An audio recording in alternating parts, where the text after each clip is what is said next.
Thank you for joining me this Monday morning. You have to excuse me if I've got a little a little cough. I'm competing with the dry desert air and the air conditioning in all the casinos. So please excuse me if my voice drops from time to time. So my name's Jason Bradwell. I'm the Director of Product Marketing and Communications at Massive. For those of you who don't know Massive, we are a specialist UI UX vendor for the OTT industry. We help tier one broadcasters and TV operators all around the world deliver cutting-edge, next-generation video applications that allow them to target their audiences in real time and make data-driven decisions that help grow ARPU, increase engagement, and reduce churn, all that good stuff. So today I'm here to talk to you about user experience for the next generation, specifically designing user experience for the next generation. And I'm going to be doing that by sharing with you some of the kind of key insights that we've picked up over our 20-year history working with some of the world's leading broadcasters and TV operators.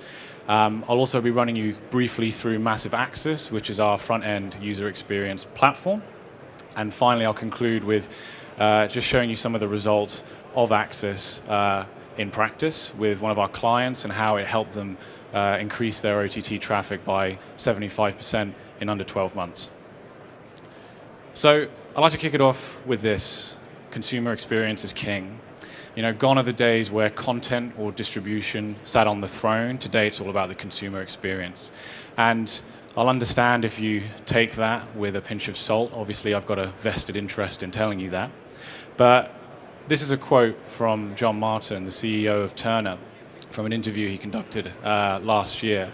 And I think in this quote, he sums up the kind of mindset of a lot of TV operators and broadcasters out there who are really now more than ever focused on delivering a real cutting-edge, unique proposition to their customers that helps them stand out in an incredibly crowded marketplace. And the numbers back it up too.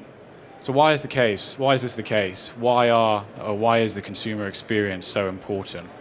Well, we think it's because users today are a lot more savvy than they were 5 years ago, 2 years ago, 1 year ago.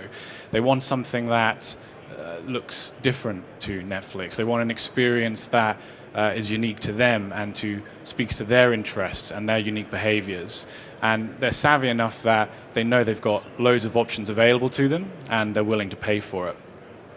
But whilst improving the consumer experience is of utmost importance, it's coupled with the need from the TV operator's side to improve their profit margins and increase operational efficiencies, internal operational efficiencies.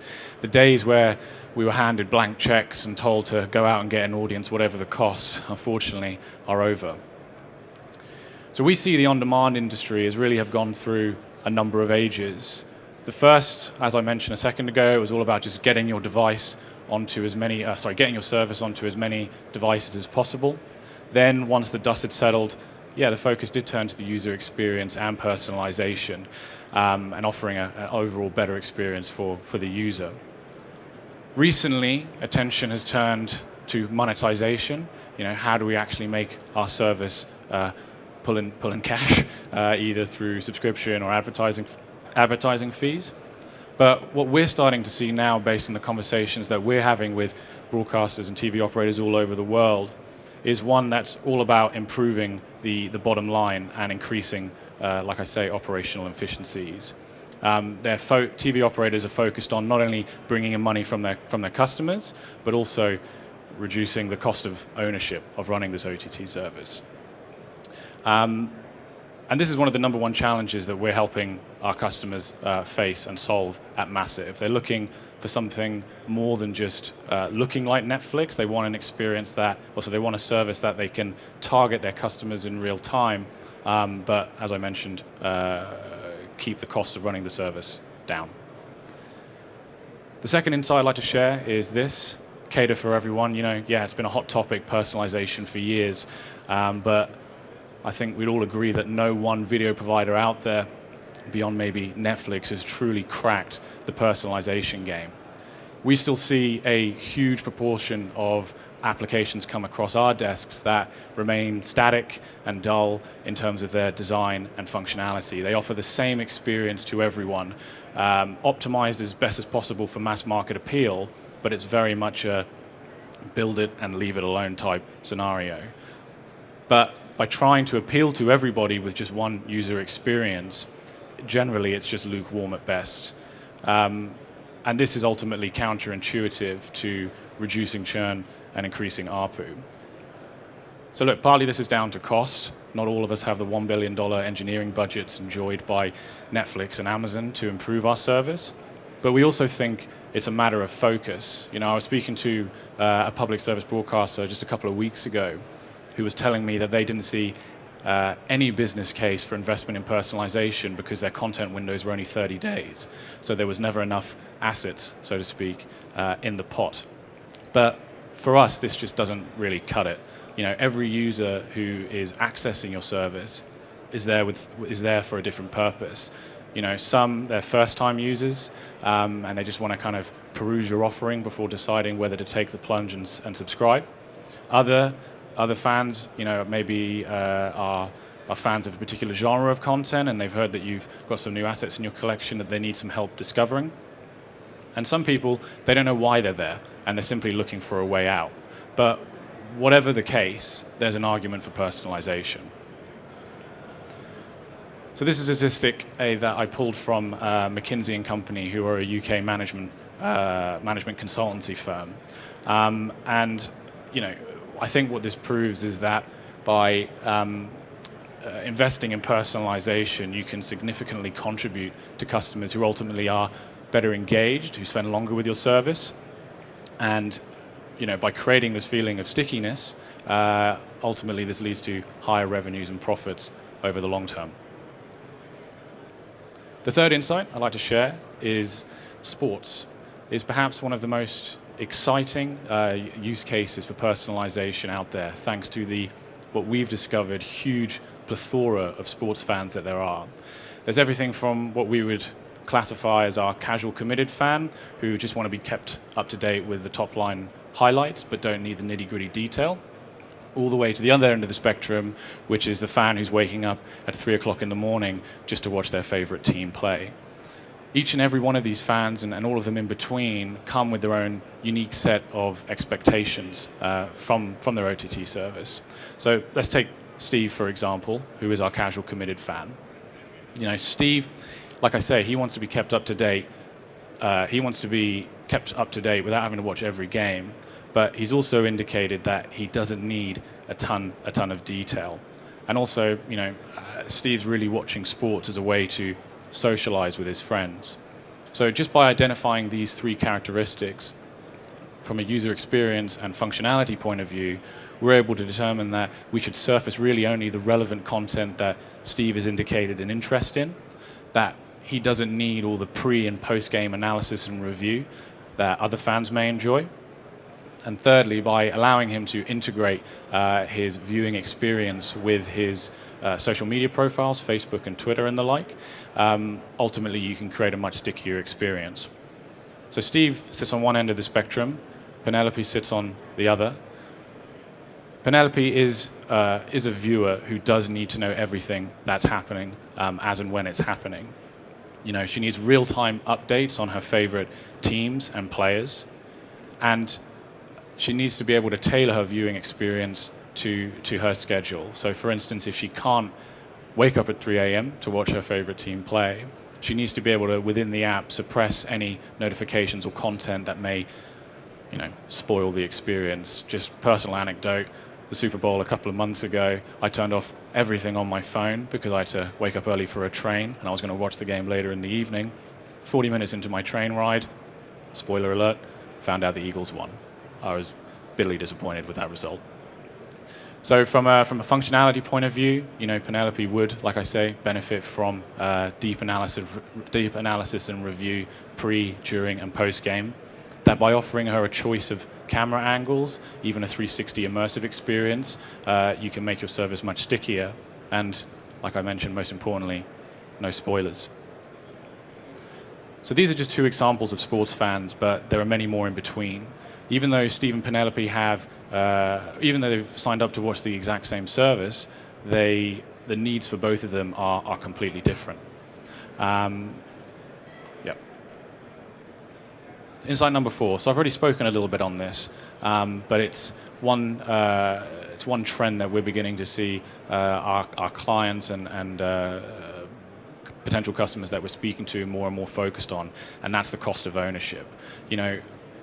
Almost all TV providers now, they've got the content, they've got the distribution pipeline, they know how to monetize, but now it's about reducing the operational costs and improving the operational efficiencies from within, and ultimately bolster your bottom line.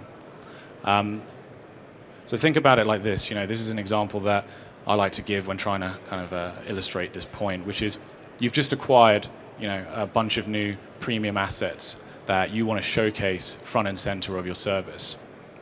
How much do you spend requesting the necessary UI changes on web to showcase this content front and center of your service? Then what happens when you throw in a load of other devices like mobiles and smart TVs and games consoles? And then what happens if you want to target a very particular segment of your audience with this content, because it's not going to be relevant to everybody? So this is just with one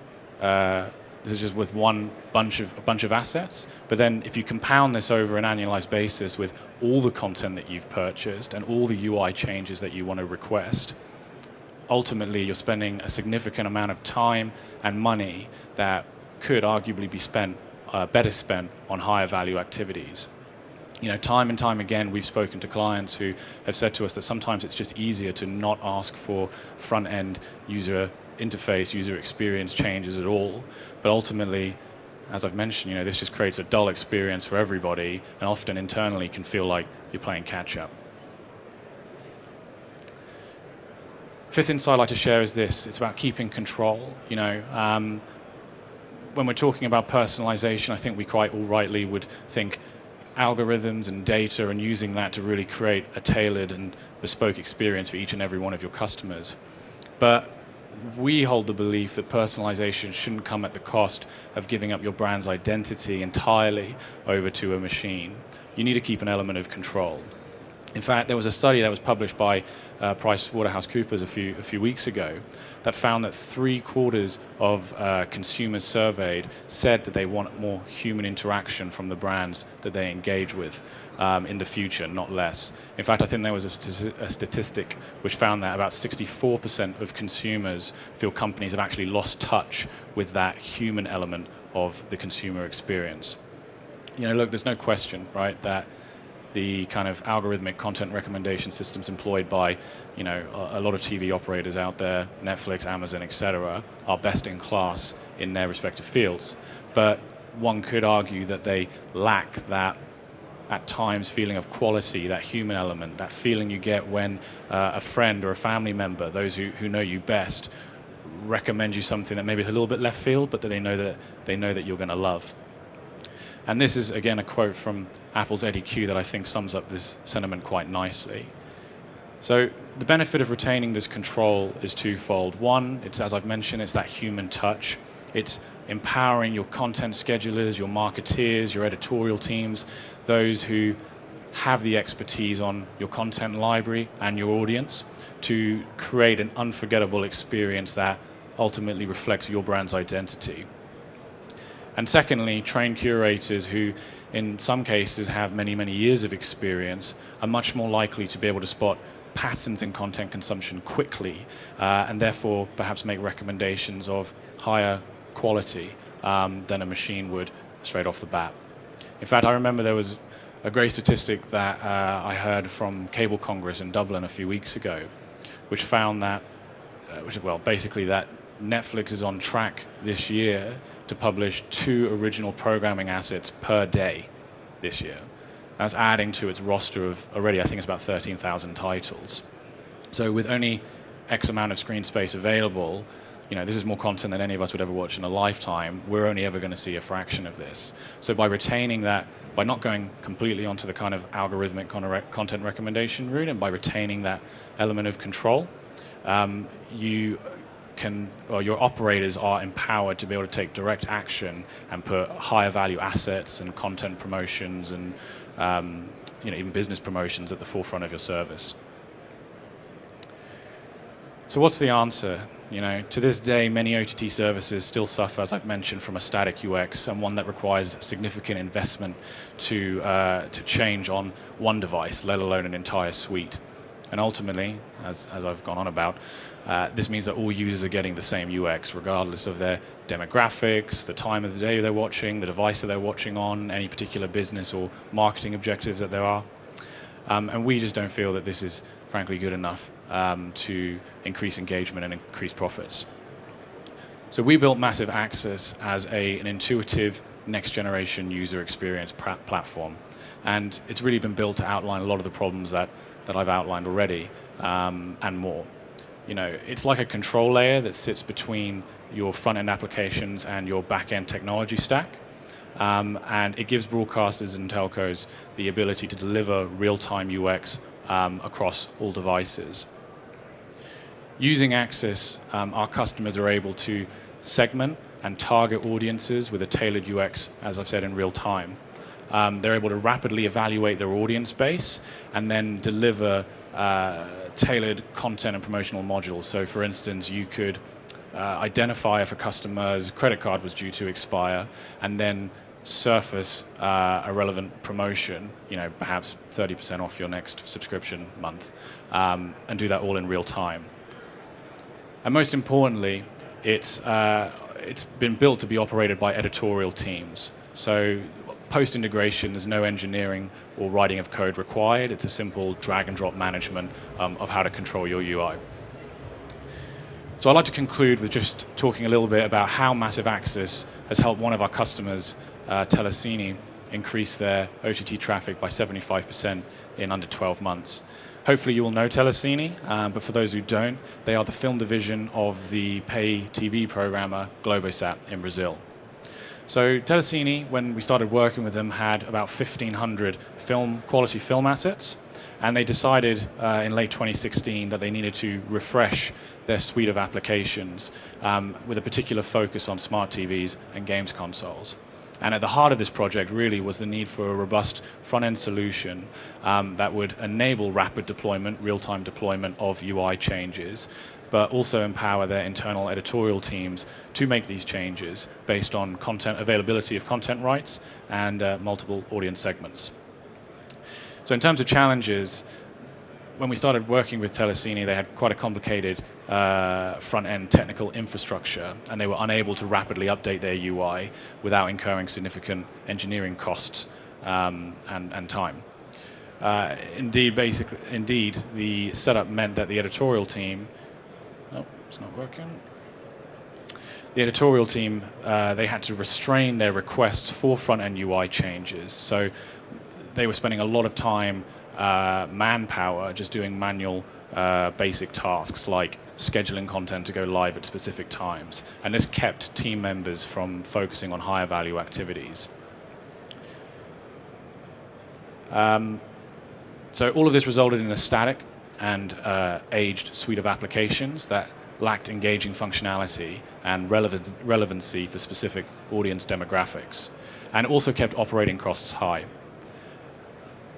Telecine was also facing a challenge in that it was unable to surface specific content to specific segments of its audience. So they have about 200 Disney films in their roster, but they were unable to actually put these in front of kids in real time. So everyone was seeing the exact same thing.